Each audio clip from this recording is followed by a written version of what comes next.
All right, in this chapter, we're going to talk about reporting. So much of DX1 is about an inventory management system and retail sales and technicians and min maxes and all kinds of great data.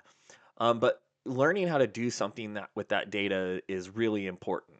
Meaning, how can I identify areas in my dealership where I can improve, where I'm strong, where I can market to? All these really detailed things that you need to know to grow your business, and that's going to come through reporting.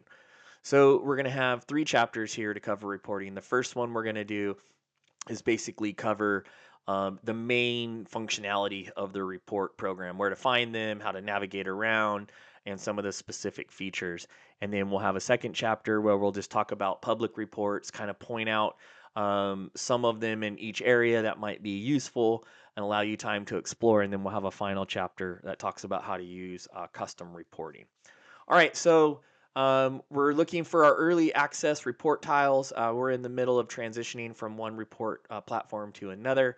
You may see this early access tile. If you don't, and you just see one reporting tile, that means at this point we've updated in the process. Again, if you see both of them, eventually it's going to go to one. For the sake of training in this video, we're going to only focus on the new tool that can be found under early access. So I can get there. Every module has an early access report tile. It doesn't matter which one I click. When I do, I'm going to land on a list of reports. In our next chapter, we'll kind of go through some of these reports and explain them. When I land on this page, I can also get to any other report area over the collapse menu. Maybe I'm in customers, but I need to get to parts reports. I can do that from just clicking that. Also from the dashboard, if you have your favorites configured, you'll notice there's a My Favorites report that can navigate you there. And when it comes to not wanting to navigate from customers to parts to service to get the reports you want, you can go in each area, and this icon will allow you to mark reports as favorites. I can find reports that I like in each area, mark them as a favorite, and then when I go to My Favorite reports, I can see them all combined, both customers, major unit, service, parts, whatever it is. So again, I don't have to bounce from report module to report module. So we have our navigation, but keep in mind you can speed up that navigation by marking a report as a favorite. If you want to unfavorite a report, you can just click it from the favorite screen and you can see it'll unmark it and send it back to your normal list. All right, we have My Custom Reports, which is where you'll find your custom reports. We'll talk about how to do this in an upcoming chapter. All right, so let's just kind of start and we'll quickly go through each area. We also have the ability to schedule reports. So maybe this customer list or a certain report you want sent to you on a duration. I can click that icon, click OK, come in, I can schedule some detail, give it a name, the format I want to get it in, because this is going to come to me in an email, who it needs to go to, what the subject is, a message, and my frequently. I want this daily, weekly, monthly, a date to and from.